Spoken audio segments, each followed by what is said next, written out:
Syederalun pada proses evakuasi dua jenazah TNI Polri yang meninggal dunia saat berjaga melakukan pengamanan ibadah sholat tarawih di Papua Tengah diwarnai dengan penembakan kelompok kriminal bersenjata atau KKB pada Minggu 26 Maret 2023.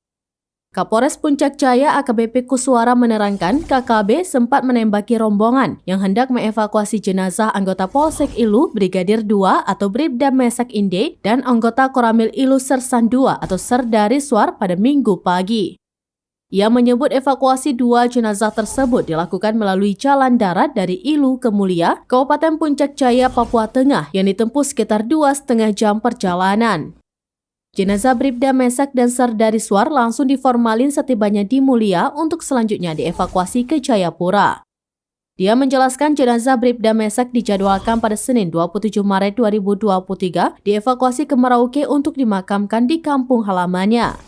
Sedangkan jenazah Serdari Swar akan diterbangkan ke Sorong. Sebagaimana telah diberitakan sebelumnya, sebanyak 16 anggota TNI Polri yang menjaga ibadah tarawih di Masjid Al-Amaliyah Distrik Ilu diserang dua orang KKB pada Sabtu 25 Maret sekitar pukul 20 waktu Indonesia bagian Timur. Kontak senjata atau peristiwa tembak-menembak itu terjadi pada pukul 21 waktu Indonesia bagian Timur. Akibatnya dua orang personel yakni Serdari Swar dan Bribda Mesak meninggal dunia akibat tertembak. Selain korban meninggal, ada juga satu korban luka berat, yakni anggota Polsek Ilu Brigpol Muhammad Arif Hidayat.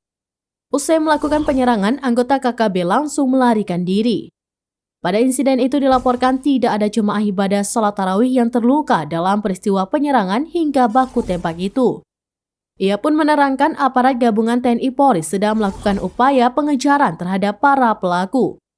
Selain itu, Kepala Bidang atau Kabid Humas Polda Papua, Kombes Pol Ignatius Beni Adi Prabowo menyebutkan ada dua anggota KKB yang terlibat dalam penyerangan ini. Para pelaku masing-masing menggunakan satu senjata laras panjang dan satu senjata laras pendek.